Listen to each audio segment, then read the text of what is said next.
What is going on, everybody? Welcome back to the Faithful Fanatic Show live here on DSM-Media's Philadelphia YouTube channel. Guys, first and foremost, if you are new to the channel, if you want to be interactive throughout today's show or any of the shows we host here on the channel, make sure to support by smashing that subscribe button. It is the best spot to get your thoughts, comments, and questions pulled up here on the screen with your host. I'm one half of them, Dylan Davis. To my left, my faithful co-host, Scotty. Hassan Reddick does not want a trade out of Philadelphia.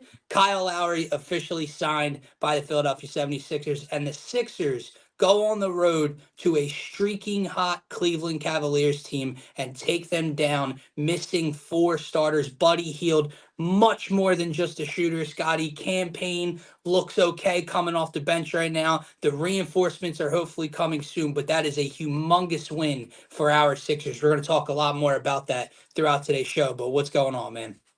What's up, man? Happy Valentine's Day. Thank you. Yeah, You shout sending out me to Mark. flowers? I'm gonna send you the phone connection, right, Marshawn Lynch? Bro. Ask Scotty what a run around this whole setup. Oh man, we've been on here for about 15 minutes trying to figure this stuff out, but we'll get it figured out eventually. He's just going through a little bit of a internet box change or a router change, man. Using something new. New isn't always better though, but I'm sure it'll iron out. The grass ain't always greener, Scotty. We say that all the time on this show, man. But as long as you guys can see and hear me, I guess we're good. Yeah, we're good, man. We're good. But welcome to the show. Happy Valentine's Day out there. Hopefully you all have a Valentine's Day. Hopefully you're not spending it alone, but if you do, hopefully you enjoy yourself nonetheless. But happy to be here, man.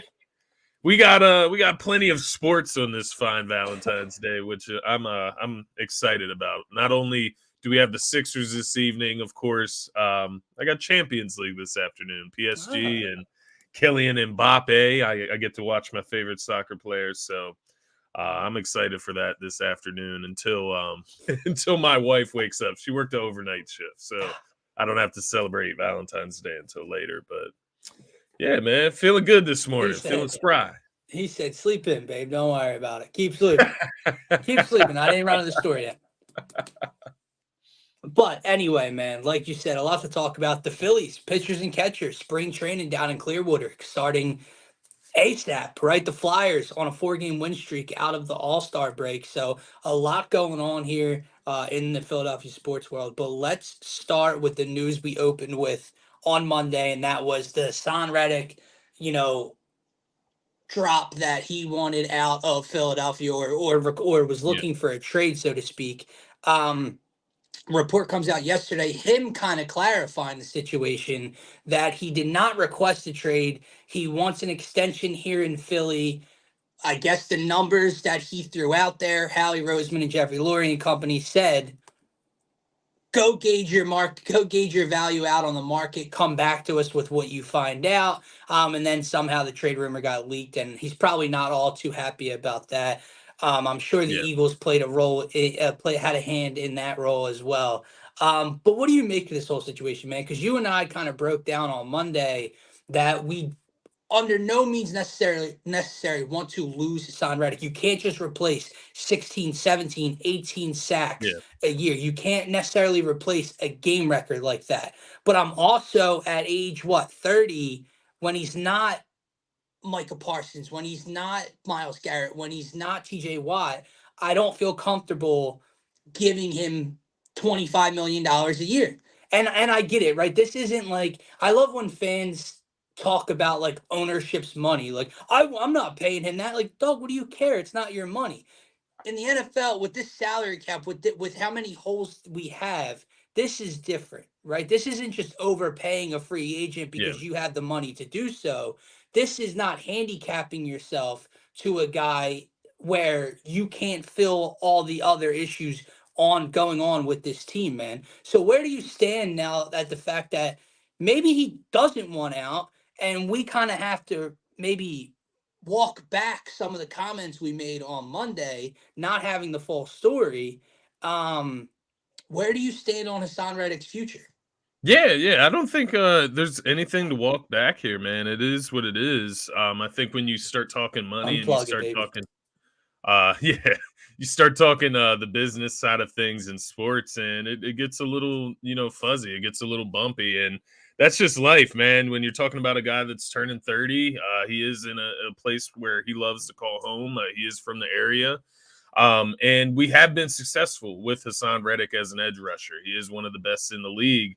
But to be that all that being said, he's not the best in the league. He's not arguably the best in the league, and so to be paid like that is not in the question. And I think if Hassan Reddick ultimately wants to stay here, then he won't be, asking for 25 million per year. If he wants to be a Philadelphia Eagle, he'll understand the situation. We know how he knows how to work the numbers in order to benefit both sides. And if he's willing to do that, he'll be here. And that's the way I look at it. I don't think that the Eagles are like actively trying to move Hassan Reddick, but I think at the end of the day, if he's asking for a number that's too high that you're just not going to agree to, why not see what options are out there? And if somebody, comes up and offers a high second round pick for him, you might just have to take it, right? Like these are the situations we're looking at with a team as talented as the Philadelphia Eagles. The one thing I will say, and it's something that we did touch on Monday, you'd probably rather not you'd rather not be losing a star player on the defensive side considering Right. they struggled Yeah, so much. But at the same time, he was part of that struggle. for So sure. there's two sides to that conversation as well, man. But all in all, what I would say, I wouldn't walk back anything I said. I think it brought us the realization point of what the situation is. Yeah, 30-year-old edge rusher. He's not just an edge rusher. He is a linebacker. He's not a prototypical linebacker in this yeah, day and age. At the end of the day, he's not a great coverage linebacker. And we know what the scheme is with Vic Fangio. We know what he's going to be asked to do. And so when you start looking at this type of stuff, while I love Hassan Reddick, I love the yeah. player, and I do think he's a great player. He is a great player. He's a top 10 edge rusher. It's just, is he top 3 to No. get top money? That's the question, and that's where you kind of have to draw the line if you're the Philadelphia Eagles. But all in all, I hope that he is suiting up for the Eagles this season. I want him Yeah, on the. That's where I I. hope he's suiting up for the Eagles for the Yeah, next 3 to 4 years. yeah, But it yeah, comes at a cost. Like I said, when it comes to, let's just say, Sixers free agency this summer, and they have all this cap space, and I'm not talking about one of the max slots. I'm talking about the extra fill-in roles, and Daryl Morey overpays for somebody. Let's just say they re-sign Buddy Hield, and it's a little bit more than his market value, and people on Twitter are like, I would have never freaking out about his contract. yeah, Bro, it's not your millions. Why do you care? It's fine. In this situation, like we're discussing, it does matter because it limits the other areas of the team and what you can build around this unit and this defense. And I'm just not comfortable giving him that amount of yeah. money. I think, like you said, the word realization, right? And when we really, because you don't break down Hassan Reddick much.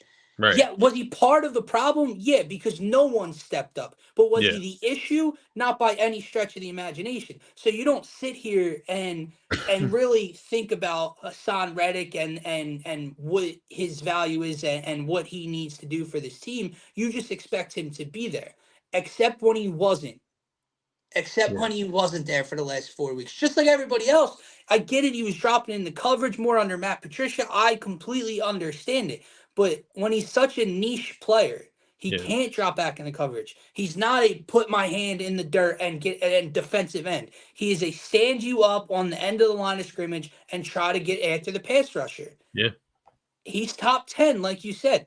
Not giving him 23 to 25 million dollars a year in yeah. his 30s, man. I'm And not doing it if I'm Howie no Roseman. team is doing that. No competing team for a Super Bowl is doing that, right? Is giving 25 million to a player that is not top 3 in their position. I just don't see that. So, yeah, man, I agree. And I think, there's a world where situations are different. Maybe if we don't make the mistake of signing James Bradbury, Mhm. mind you, hindsight 2020, in that moment, we didn't think that that was a mistake, but if you don't make that mistake of giving Bradbury that money, maybe you can give a little bit more money to Hassan Reddick, spread that out over to Landon Sure. Dickerson, Smitty, so on and so forth. But the mistakes were made and it happens, and this is where we're at. And I think, at the end of the day, from what Hassan Reddick put out there, he'll play for the Eagles this year, right? Like, he wants to be here. He's wants a new contract. That's part of the drive behind all this toxicity, as Marshawn Lynch referenced. But he wants to be here at the end of the day. He likes playing with his teammates, I would imagine. He likes being a leader on this team.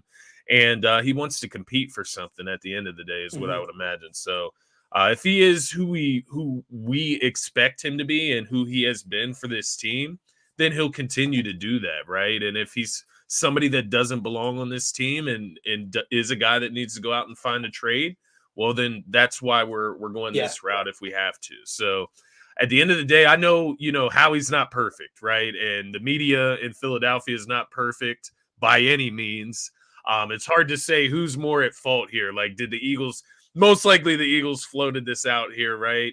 Somebody within the organization. I would assume saw so. a tactic. But you gotta do what you gotta do in business, man. And that's one thing I'll give credit to Howie. Like, in the past, he's made these mistakes by, giving Alshon Jeffrey a contract that we ended up regretting, right? Yep. And it's an example like that where in the moment, like, that guy is really pleasing you. He's a really good player, but he is in his 30s. Yeah. So what is he going to look like down the stretch? And giving him a massive amount of money just isn't a good thing. And I think Howie has kind of learned from his past mistakes, but not saying that Hassan Reddick is a mistake. I think it's just it is a heavy risk for a team that has guys that are going to be eligible for extensions coming up that are integral parts of the team. Yeah. And when you talk about offensive line and not weapons to mention, man, I mean, you're trying to field a championship caliber roster. That is what the Eagles are trying to build towards each and every year in the immediate future. And what you cannot hamstring yourself to money like that and come 2 years down the line.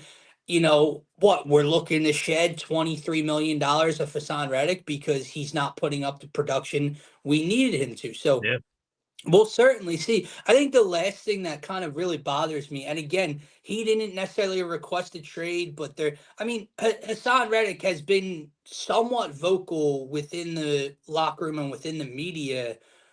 Just, I don't know. I feel Hassan Reddick to me has played both sides of the table throughout the year, because at one point he talked about taking responsibility and it's on the players, and then he made some comments shortly after Sean Desai was removed of his duties where we don't know who's in charge, we don't know what the game plan is, and just pretty much airing out what's going on the defensive side of the ball within the locker room. And I thought that was interesting because I don't like when it's not abandoning the ship, but I don't like at the snap of a finger when things start to go wrong, when losing starts to occur.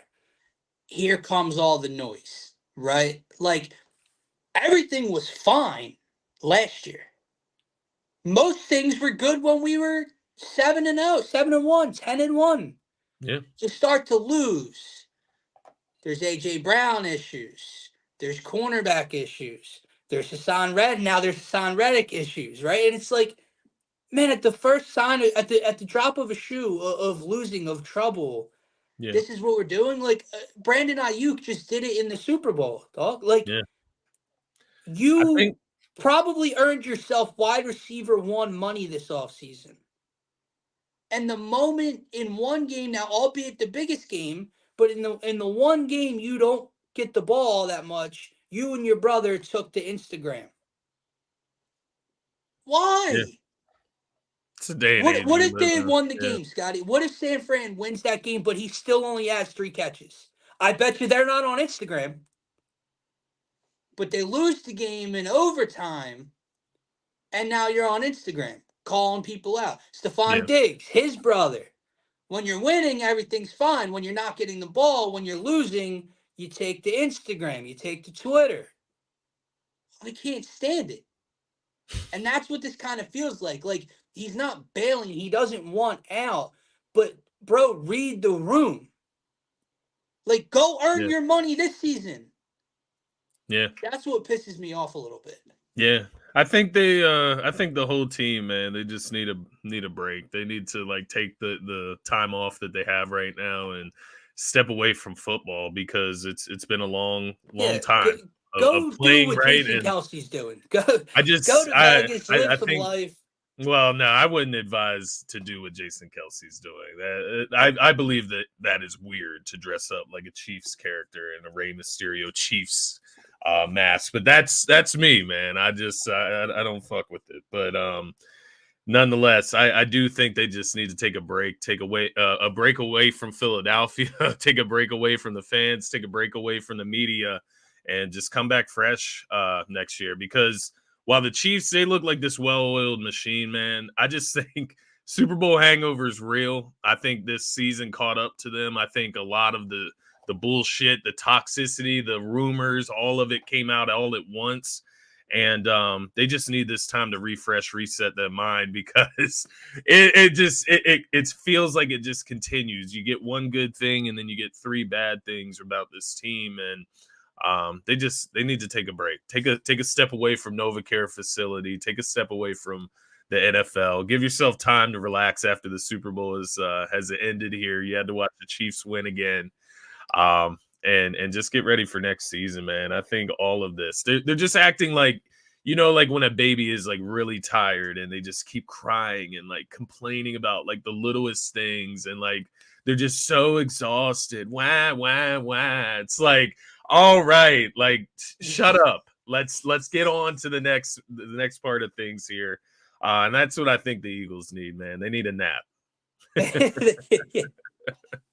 They need a nap. They're acting They like certainly need crybabies, man. something, man. They certainly need something to refresh and get ready for next year. But that's a ways off, Scotty. So I'm sure we'll be talking lots of more Eagles in the offseason with the draft and free agency in a little while, and see what Howie Roseman can pull out of his hat here. But we do have a team playing for the playoff contention very shortly right now, and that is the 76ers, who, like I said to start the show, go on the road and get a humongous win in a game that they were 11-point dogs heading into, missing four starters on what was that, on Monday night against the Cleveland Yeah. Cavaliers, a team that had won 9 straight games, 8 straight games, 17 of their last 18. They were undefeated at home in the last little while, and the Sixers go in there shorthanded and get a huge W. And everybody played well. Everybody played well for the most part, Scotty. I mean, Buddy Hield, we're going to talk a lot about him, I'm sure, in the coming minutes. Buddy Hield was phenomenal. Tyrese Maxey picked his spots of taking the game over. Clutch shot, clutch shot, clutch shot in the fourth quarter. Kelly Oubre Jr., amazing. KJ Martin gets the start at the power forward spot. 10 points, 100% shooting from the field, was effective defensively on the glass. Yeah. He was fine. Paul Reed and Mo Bamba, you didn't really notice them get crushed down low, man. I think parts here and there they gave up, multiple offensive rebounds on a possession, but they were fine. I mean, Scotty, this team played really well the other night.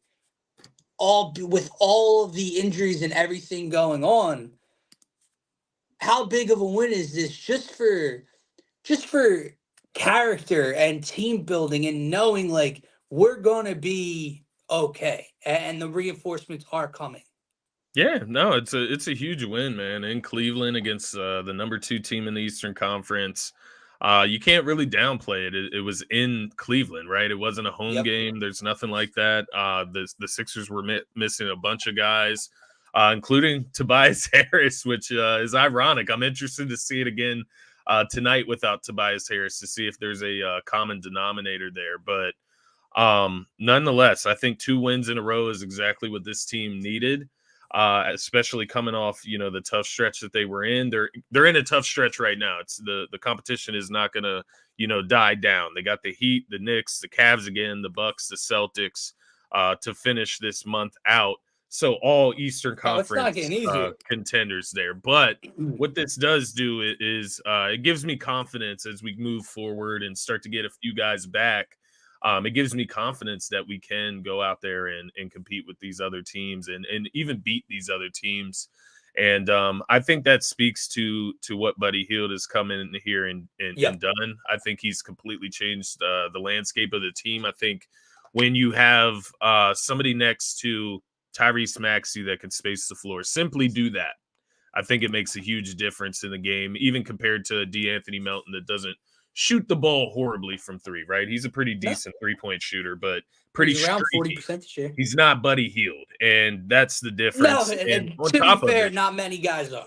yeah, and on top of it, I mean, Buddy Hield's proven that he's a playmaker. He can do a lot of different things on Yeah, the man. basketball court. So it's exciting, man. And Kelly Oubre, I want to shout him out as well. He's playing some really good basketball of late as well. Yeah. Playing some efficient basketball, some ballsy basketball, but nonetheless playing his game and putting up some decent numbers, especially last game. Kelly Oubre Jr., man, pulled up from three, I want to say, with about 2 or so minutes left in this fourth quarter in a tight ball game. And I literally was texting Giggle. you as he was releasing the shot. And it was like one of those, no. Okay. Like, yes. Kind of moments there where it just balls, man. He's got them. And to be fair, while we might not love it sometimes in the moment, we're probably going to love it come playoff time because the Sixers haven't had a guy like that willing to take big time shots in big time moments. Now, can he make them in bigger moments? TBD, We'll right? see. But for right now, you love to see that, right? The Buddy Hield thing, I see the comments from TR. That's through 3 games. That's my whole takeaway so far. Just, I'm already hurting and scared at the thought of losing Buddy Hield this offseason. I don't want him to go, Scotty. Yeah. I don't want this season to end and Buddy Hield no longer be in a 76er uniform. No, he's not going to command one of those max slots. The Sixers are going to have a ton of money. To Brett's point, they get, what is it, his bird rights. The Sixers and Daryl Morey need to do whatever it takes to bring back Buddy Hield, okay? A few things to TR's comments. What he's doing with Paul Reed is unbelievable so far.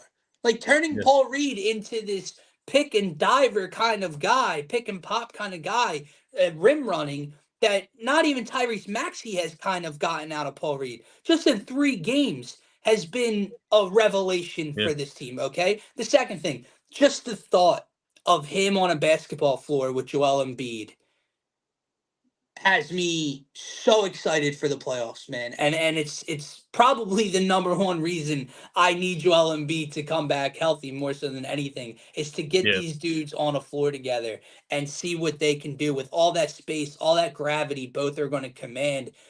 Buddy's been unreal. But just in terms of his play, Scotty, I know I'm rambling on. The playmaking ability is miles better than I ever thought Buddy Hield had in his soul, in his body. I didn't think he was this kind of passer. I didn't think he was this kind of guy that could put the ball on the floor and either pull up and get it off at the rim. Some of those like crazy ass left-handed layups are unbelievable. And then the shooting. I mean, it's pure, man. Like he's going to take a high volume and he's going to hit a lot of them on most nights. Buddy Hield has been effing believable in a Sixers uniform. It's interesting, so man. It is interesting seeing, how players transition from college to the NBA. Because if you remember Buddy Hield at Oklahoma, I believe, he was a monster, man. He did all of this at the collegiate level. Yeah. And it's almost, you come to the NBA, you got to see how everything transitions. Right. You see guys change, right? Yeah. But it's almost like he was pigeonholed into just being a floor spacing shooter and not really able to have the ball in his hands. Now, mind you, he's always been around guys like Tyrese Halliburton and De'Aaron Fox, so ball dominant guards. But he's playing off of Tyrese Maxey beautifully, and I think it's been a great fit so far. It's funny you say.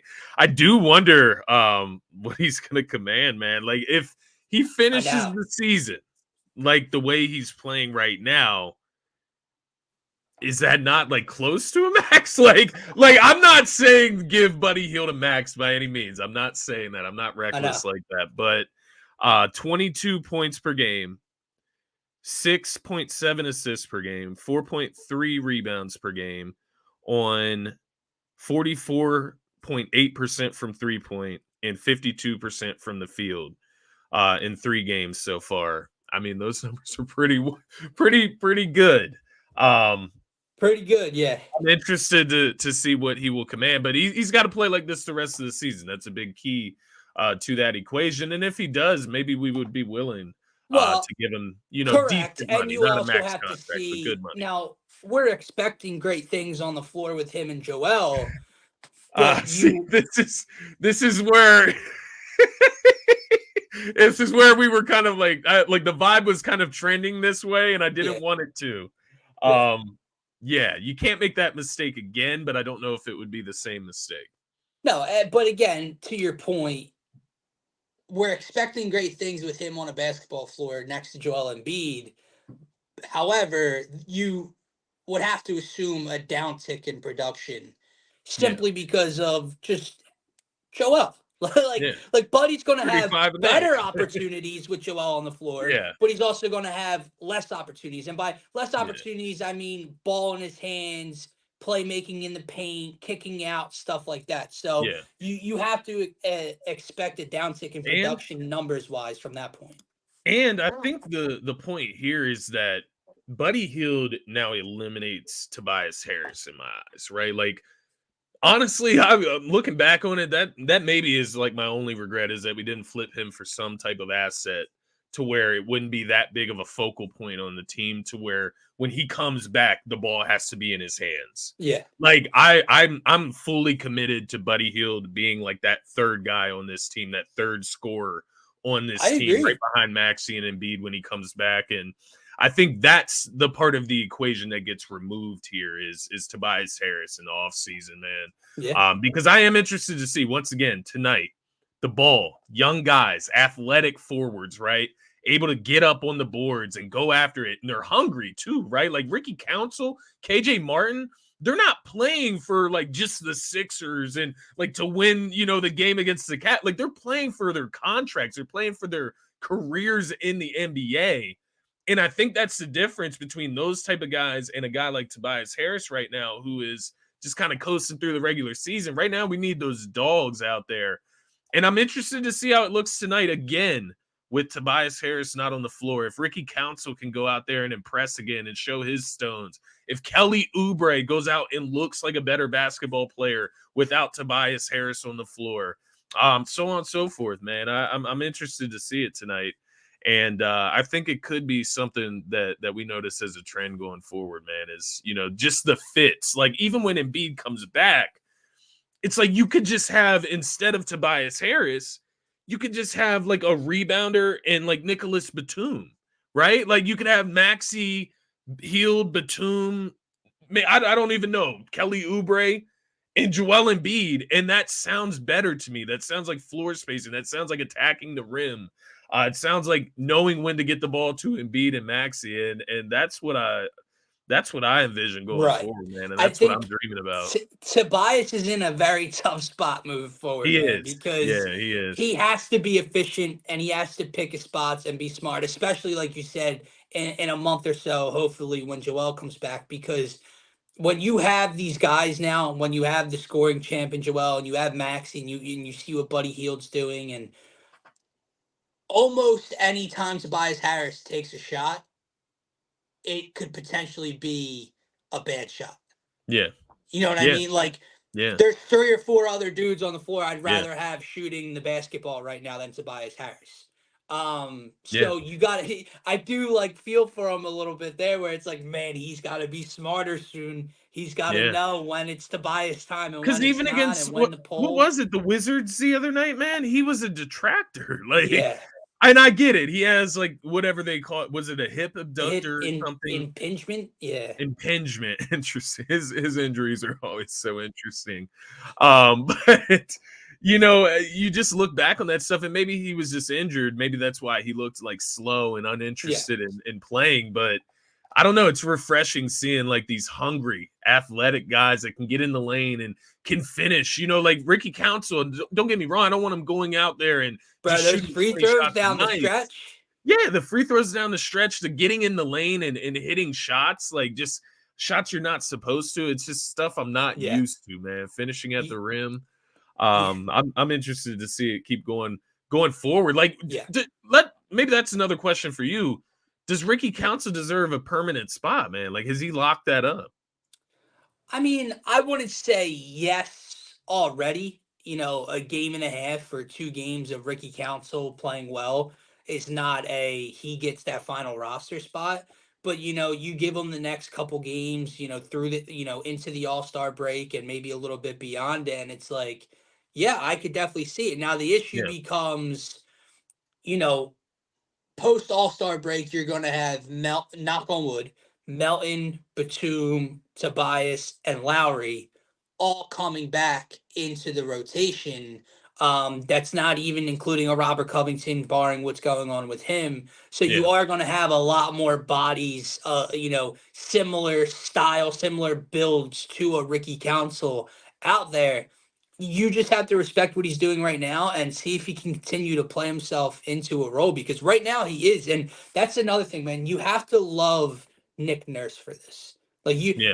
we have quotes from Doc Rivers over the last day or two talking about how he doesn't know all of the young guys' names and he keeps calling them young fella. Meanwhile, Nick Nurse is allowing an undrafted free agent, albeit with a bunch of injuries, but Yeah, still an undrafted free agent, to continue to get run because, yeah, like TR says right there, he deserves minutes right now. He's playing himself into minutes. You don't just take a guy yeah. off the floor and out of a rotation if he deserves those minutes. And right now, Ricky Council does. But That's yeah. And I'm not saying a permanent spot in the rotation, but a permanent spot on the roster. So a roster spot, sure, sure. right? Yeah. Like at the end of the roster, I think what right now they're bringing in Kyle Lowry, so they have 2 more spots, and One that's or not two. Yeah. counting like Ricky and Turk. So Yeah. I doubt Turk's going to stay. He's going to go back to G League, right? But Right. Ricky Council, I think you keep him up and then try to go get some type of backup big. Like I get the options aren't great, but you do need some type of insurance. I feel like there, but I agree. it'll be But interesting. It'll be let me interesting to ask you see how this, it plays dude. out. Going back to Buddy Hield, because I literally Yeah, can't like talk about the dude enough. I went on early this morning and checked his props. They're getting me. He's up to 17 and a half right now to yeah. start. So it's like, still The probably assists gets are it. still nice though. They don't believe in him as a playmaker yet. Yeah. I So think we'll he's we'll still at see what four I and want a to lay half. there. But is there not, man? And I know it's so early and he has basically free reign to do whatever right now. But is there not just a level of like absolute blind trust you have when Buddy Hield puts up a shot or has the ball in his hands? Like, I know he's not a star, right? Buddy Hield, like we talked about it with Harden when he first Yeah, came over, right? We talked about it with Maxey earlier in this year, where the way they're playing, there's just a level of anytime they have the ball in their hands, you feel comfortable. Right now, anytime Buddy Hield puts the ball on the floor or gets up a shot, I feel like I'm okay with it. I feel fine with it, even if yeah. it's a miss. Oh, well, there's a level I of don't trust, know. like just faith. It makes you feel delusional almost, right? I Like know. because you're like you say he's not a star, but I mean these first 3 games he has looked like a star, man. Like even the personality and the mantra behind him, man. Let Even me let me everything let he's me ask you saying this as well. comparison. Does it remind you But at I know what you all of mean. Mikal Bridges getting traded to Brooklyn? When Mikal Bridges was in Yeah, Phoenix, he was like, bro, this was not Mikal Bridges wasn't sniffing 20 points in Phoenix. yeah, Mikal Bridges might be averaging 7 in Phoenix. He played defense and he sat his ass in the corner. And if a 3 ball came his way, he shot it. He wasn't putting the ball on the floor. He wasn't playmaking. He wasn't yamming. He wasn't doing nothing. He goes to Brooklyn. He's this big, valuable trade piece averaging over 20 points per game, yada, yada. Buddy Hield, sniper in Indiana, nothing else. Comes here, Mr. Do everything on both sides of the floor. yeah. It's He's done weird it so what these far, man. guys can do when they're allowed a leash, man. The weirdest part is that he's 31. Like that's the difference, right? Yeah. Like Mikal Bridges, or even you think back to other changes in people's lives. Like obviously James Harden's like one of the bigger ones, where he goes from 6 man to MVP perennial Yeah. candidate each year. So you've seen cases throughout time, but the weird part is that Buddy Hield is 31. So it's like, is he getting better? Or he just has always had these skills. Yeah. They just weren't being applied. You, So you know what? really You know what weird. else sticks out to me, bro? Does anyone else notice this dude's motor? Yeah. He is go, go, go, go, Yeah. go Yeah. 100% of the time. Like, bro, they'll make a shot and he'll be running, sprinting to get the ball out of bounds and get it back in and get back his ass back Yeah. up the floor. Yeah. Like, he looks like a 20-year-old at times. Yeah, I'm telling you, man. He just I don't know. I don't get it why people limit him, but I think he can be, a JJ Reddick, a Seth Curry, but expanded, right? Like For much sure. better in that sense. And especially when Embiid gets So back. much That's the more biggest expanded. thing. He's doing this without Embiid. Like, yes, there is like an argument that his numbers can and will go down just because of opportunity, but I mean the shots that he is going to get next to Yep. Embiid, we see the shots that Demo gets, right? And that's the thing, like with this team that makes some of these missed 3-pointers throughout time and throughout playoff history hurt so much, is that they're wide open and they're Yeah. still missed.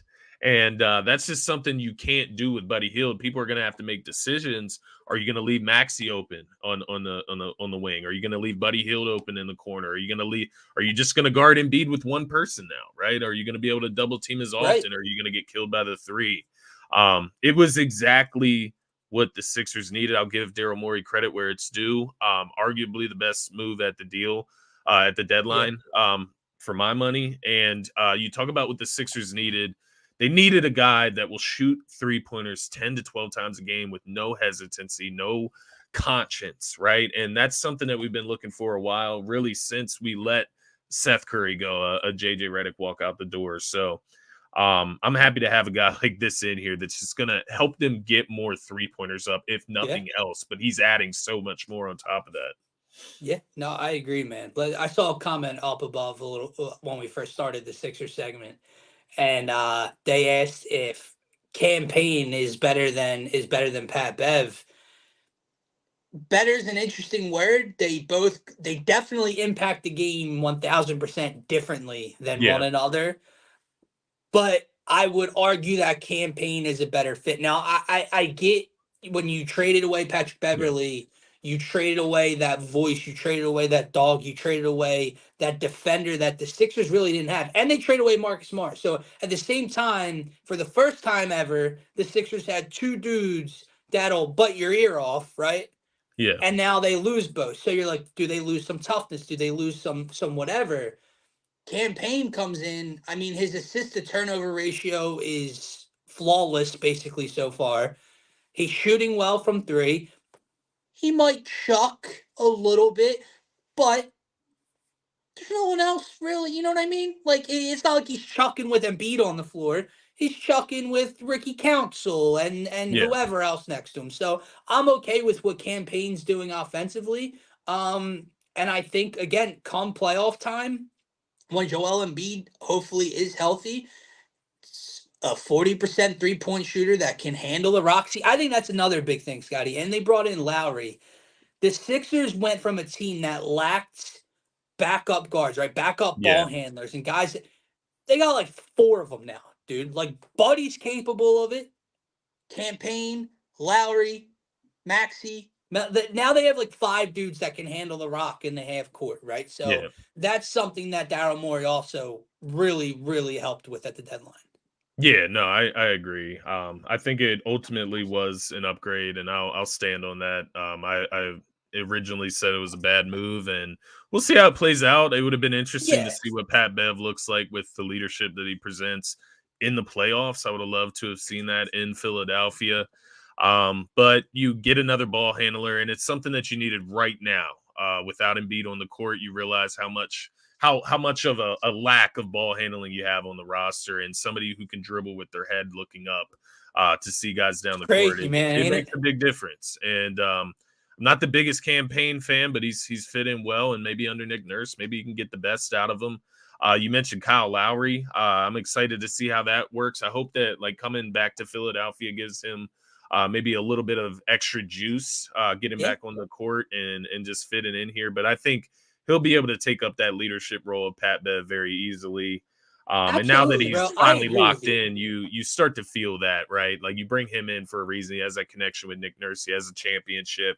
So he's going to bring that experience. And Right. Well, I'm like excited to see him we at it as well.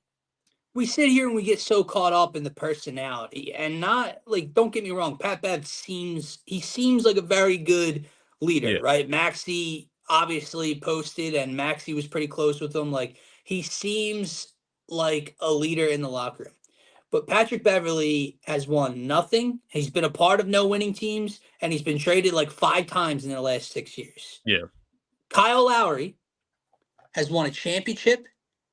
He was just part of the Miami Heat for multiple years in deep playoff runs. He's well respected around the league.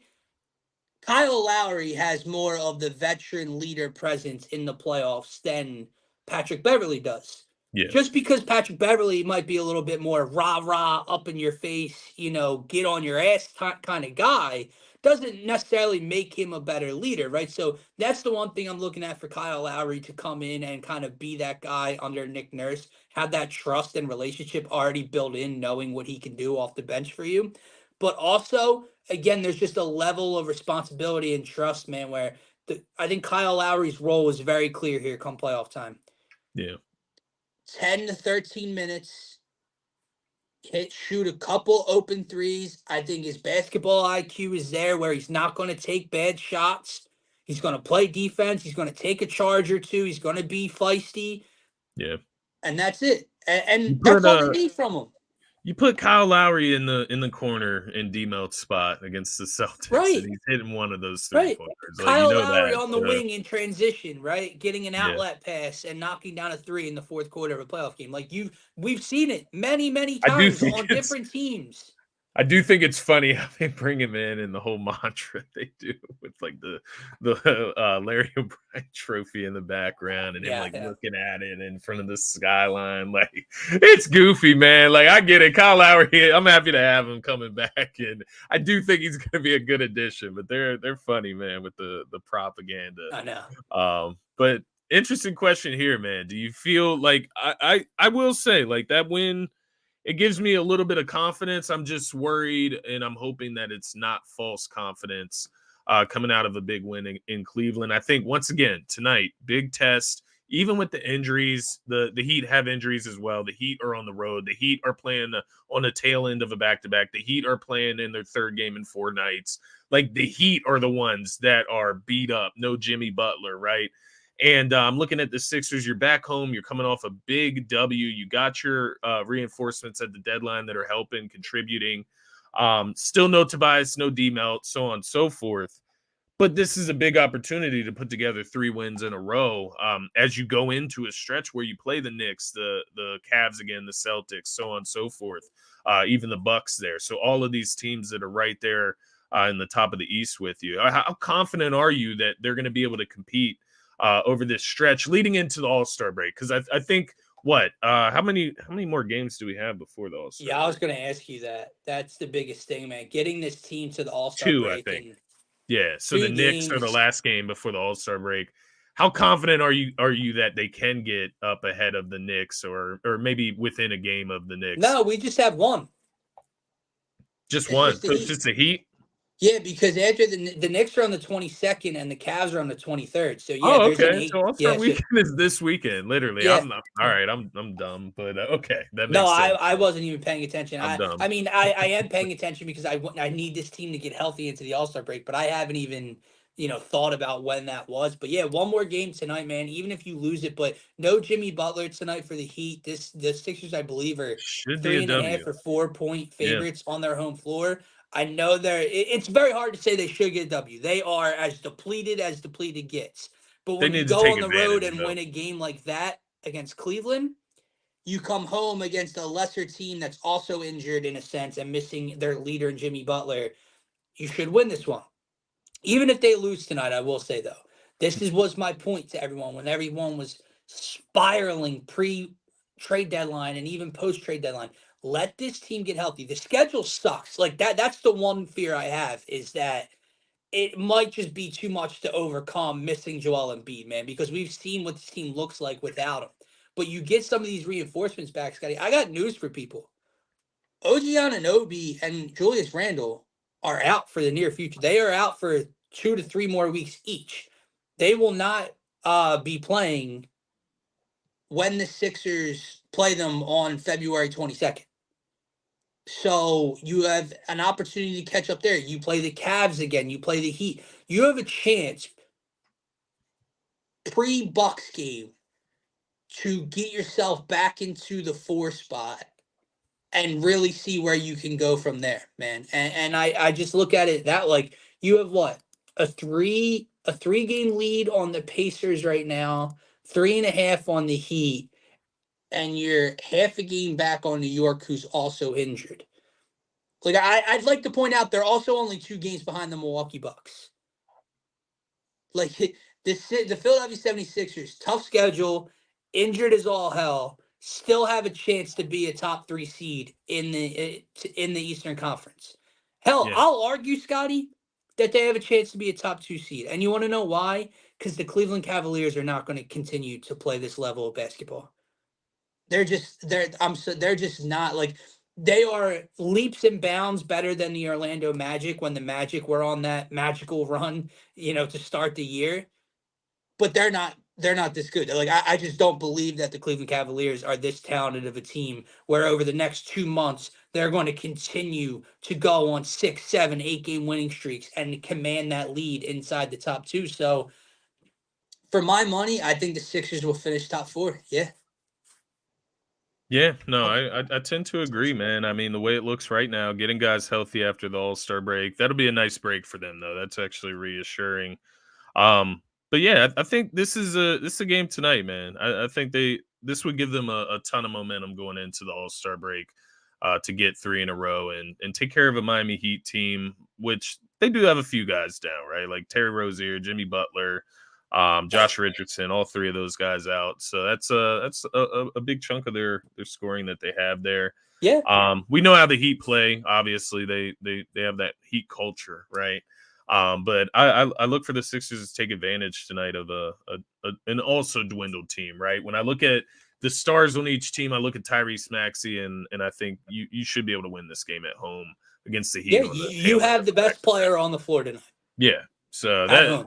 that's kind of the way I look at it. But I do agree going forward, man. Even with the tough stretch coming up after the All-Star break, you got 4 games against top 4 teams, right? The Knicks, Cavs, Bucks, Celtics. Those are your opportunities. You don't have to win Yeah. all of them. And I think that's probably what everybody at the top of the Eastern Conference standings are saying right now, because when you really start to think about it, I would say after Boston, those 4 teams are probably all in the same neck of the woods. We'll see if the Sixers can hang with those teams, but Right. I would say those teams are all in the same neck of the woods, man. I agree with you Yeah. 1000%, man. And just get healthy, please. And just pray to God that some of these injuries aren't as serious as they're kind of alluding to. Like, what is wrong with Robert Covington? Yeah. DeAnthony Melton's back, like you've talked about the last couple of days. Like, these are things that Yeah. can hinder a Sixers team where we're saying, oh, get to the All-Star break, then they'll get healthy. We don't necessarily know that. Yeah, Yeah. it seems like Batum and Melton and Tobias will be back right away. Lowry's going to join the team. There's been no update on Robert Covington. Not that that's like this big issue, but that's an expendable 3-and-D kind of guy this team can use against some of these longer teams like the Suns, the Celtics, the Bucks, the Mavs coming up shortly. So I don't know, man. Hey, Every day I feel get like the I see a Ricky Keith Council Pompey tour. tweet. Yeah, Keep the Ricky Council tour going. yeah, you're gonna have to, and And I I think saw you got to just Marshawn believe in Nick Nurse. comment earlier, is Tobias out? Not that it matters. It does matter in the Yeah, sense of, do they play better without Tobias Harris? And yeah, that's another yeah, thing yeah. We'll I'm see. interested in He is seeing out. He tonight, is man. out tonight. He is out. Yeah, Yeah. he's not playing. They're So yeah, they were all listed out from last night. So I think the idea was just knowing that there's one get more to the game All-Star left. break. Yeah, Yeah. that just there's no Maybe if they sense. So lost the last game, maybe they would try to force it a little bit more. try to get You're a win, yeah. desperate, But but yeah, no, not worth it before the All-Star break right now. But if you do get like, even just getting like 2 of Kyle Lowry, Nick Batum, Tobias Harris, DeAnthony Melton back, that's going to help a lot. But yeah, absolutely. the DeAnthony Melton the DeAnthony Melton back injury, that's the biggest mystery since we acquired him. You have to wonder, um, how long that's going to linger, man, because it felt like he was just getting his athleticism back. He was just dunking at the beginning of this season, which he was not able to do last year, right? Right. So it's interesting to think about. But if D-Milk can come back to like and be what he was, right? That's a big piece coming off the bench now, right? Like that sounds a lot better coming off the bench. And they're just big ifs, so that you are right. They're big ifs, big question marks there. Because I Batum, mean, he's what, 35 with a right. hamstring injury? What the Right. fuck does that mean? Like, I mean, all the reports. I mean, this is just kind of what it feels like, that they are just trying to get these guys to this midway point through the yeah, deadline and have this extended time because, like, every day I feel like I keep seeing a Keith Pompey tweet that yeah, D'Anthony Melton and Nico Batum were limited participants yeah. and they're questionable, and So I then was they're gonna say out I've and then they're seen them in practice. Like I've yeah. seen So Batum it's in the like huddles and stuff. you would just have to assume it's a plan Yeah, to get them through this break, and then let's try to run it from there. So, like you said, hope is a key word, my yeah, man. But the Sixers team, obviously with a big win the other night, looking for their second straight heading into the break, inspire some confidence. The cavalry, they're coming, man. They're on their way. So What did we'll you see. before we get out of here, what did you think of Daryl Morey hitting up the Lakers and the Suns and just, exploring all options? Hey, I saw the Warriors hit up the Lakers for LeBron as well. They wanted to see what was up to pair him with yeah, Steph. I would So say, all listen, is fair. you can't be mad at them for calling. If it ever was reported that LeBron or anyone of that stature was available and we didn't call, what would fans be doing? Why aren't Yeah, we calling? They'd be yeah, complaining.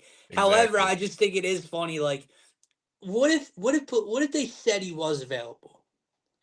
What the hell would Daryl have been willing to give up? Right. What are you trading? Like that's the question. Like, Daryl would have sent 3 first-round picks, two pick swaps, 2 seconds, Tobias Harris, and whatever other young talent. I don't even know who we would send, right? Like, you want to be trading for LeBron by trading Joel, right? I would highly doubt he's trading Tyrese Maxey, but Yeah.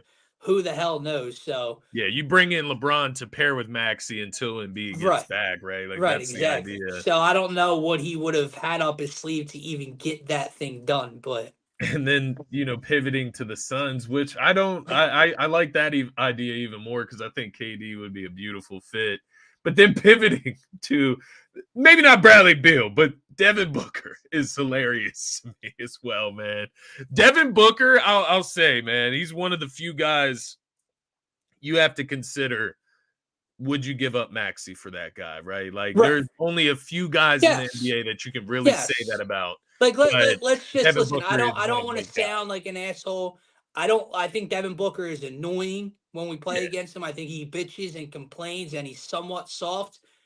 Yes. Like, guys, yeah, if you just yeah, did your player rankings in the NBA, yeah, Devin Booker is ahead of Tyrese Maxey. Don't kid yourself. Not that this is even a conversation, yeah. but yeah, that's the one. The Bradley Beal one's weird, man, because Why? we Buddy could have. Hield might be better. Well, no, not just that. Not just that. We could have traded for Could have Bradley had Beal him. in the Yeah, offseason. And we said kind of no glad. apparently to that idea. So why would you ask now when he's been injured all year? Yeah. I'm cool with Buddy Hield and give him the 3-year extension. I don't know what his number is going to be at. We'll see how the rest of the season plays out. But the thing about Buddy Hield being 31, I don't remember a time in his career where he's been significantly injured. Knock on wood. Yeah. Um, I don't remember damn, knock Rocket. got Rocket going here to knock at the door. He thought, but yeah, man, I'm excited for Buddy Hield and especially what it's going to look like with Joel Embiid. So I can't Yeah. even fret over even over guys like Bradley Beal, man, because there's an argument there with Bradley Beal's injuries, his injury history, all of that included, the money that he's being paid. There's an argument there that Buddy Hield is the better player, the better Yeah. investment, I should say. Maybe not the better player, but we don't know Yeah. that for sure yet. The But last thing I'll say, man, just to wrap that up, because I think you said it perfectly. And I actually texted you this the other night. Like, for so long, we've talked about bringing in just like the perfect missing piece, right? And we've talked about Mikal Bridges, right? Mikal Bridges would be the perfect slot Yeah. in this starting Yeah. five. It's like maybe he's still the perfect spot, the perfect guy for that role, but Buddy Hield is right there, right? Is Yeah. he as good defensively? No, but what Right. he can do offensively, and the Yeah. size and the stature that he has, he's a capable defender. He's here now. So A, let's go on a run. B, let's bring him back and build towards the future with him here as well. But I think now seeing what Daryl Morey did the deadline and seeing how it's kind of working even with all the injuries, I Yeah. think one thing remained true. Daryl Morey did at the deadline and continued to build this roster at the deadline the same way he came into building this roster in the offseason. And I will give him credit for that, even Yeah. though we and other people were disappointed at the deadline. What did we say pre-injuries?